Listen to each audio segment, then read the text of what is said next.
In digital Marathi, जनतेच्या हक्काचं व्यासपीठ। सासरच्या जाचाला कंटाळून एका विवाहित महिलेने जीवच संपवल्याची धक्कादायक घटना उल्हासनगरच्या सुभाष टेकडी परिसरात घडली आहे। आता या प्रकरणी विठ्ठलवाडी पोलीस ठाण्यात सासरच्या मंडळी विरोधात गुन्हा दाखल करण्यात आला असून पोलीस अधिक तपास करत आहेत। कल्पना कदम असं जीवन संपवलेल्या महिलेचं नाव आहे।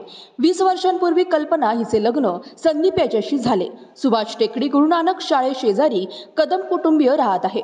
काही कारणास्तव कल्पना हिचे पती कुटुंबापासून गावी राहतात। तसेच सुभाष टेकडी येथील लोड बेरिंग घर हे कल्पनाच्या दीराच्या नावे असल्याने त्याने आणि इतर मंडळींनी कल्पना आणि त्यांच्या मुलांचा छळ केल्याचा आरोप कल्पनाच्या मुलीने केला आहे।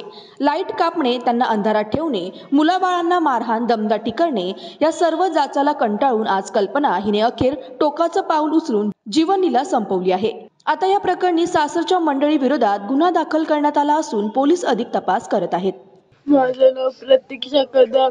माझ्या मम्मीला लय टॉर्चर केलं, आमची लाईट कापले। माझ्या मम्मीने 7-8 दिवसापासून लय टेन्शन घेतलं। मला माझ्या मम्मीला मारायचे, ते लोक झगडे भांडणं झाले की माझ्या मम्मीला त्यांनी भाग पाडला आत्महत्या करायला। कोणी पाडलं? रणजित कदम, रेश्मा कदम आणि नीलम मुनवणे हे तिघं मेन आरोपी आहेत। मम्मीला काय टॉर्चर करायचे? माझ्या मम्मीला बोलायचे घर खाली कर, इथं राहू नको, असं तसं। काय होतं? त्यांना ते घर त्यांच्या नावावर आहे ना, तर मीटर कापला होता त्यांनी। मीटर कापला होता। माझा काका म्हणला ते मीटर माझ्या नावावर आहे। मग झगडे झाले, त्यांनी मीटर कापला। माझ्या मम्मीने जास्त टेन्शन घेतलं, त्याच्यामुळे माझ्या मम्मीने फाशी घेतली। आणि आज सकाळी पण शिवीगाळ केली माझ्या मम्मीला, घाण त्यांच्यामुळेच माझ्या मम्मीने फाशी घेतली। घरामध्ये कोण कोण राहत होतं? मी, माझा भाऊ आणि माझी मम्मी। टॉर्चर करणारे कोण कोण होते? रणजित कदम, रेश्मा कदम, नीलम मुनवणे। काय मग तुझी मागणी काय आता? त्यांना फाशी झाली पाहिजे, माझ्या मम्मीला न्याय भेटला पाहिजे, बस, बाकी काय नाही। आज पहाटे विठ्ठलवाडीच्या हद्दीमध्ये कल्पना कदम ही ताई आमच्या महात्मा फुले नगरमध्ये राहायला होती।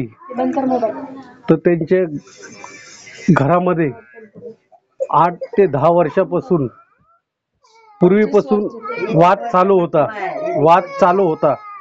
तर सारखे त्या मुलीला ते लोक टॉर्चर करायचे आणि तिला दमदाटी करायचे व मारहाण करायचे। तर ती वारंवार पोलीस स्टेशनला जायची, वारंवार सिनियर पीआयना अर्ज देऊन सांगायची। तरी देखील विठ्ठलवाडी पोलीस स्टेशनमध्ये आता 2-3 दिवस पूर्वी तिने कायदेशीर अर्ज देऊन लेखी तक्रार केलेली आहे। जर पोलिसांनी योग्य कारवाई केली असती त्यांच्या विरुद्ध, तर आज ह्या मुलीचा जीव गेला नसता।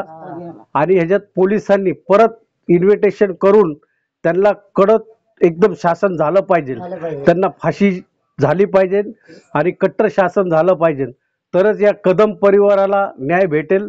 आणि आम्ही सदैव या मुलीच्या मागे ठामपणे उभा आहेत।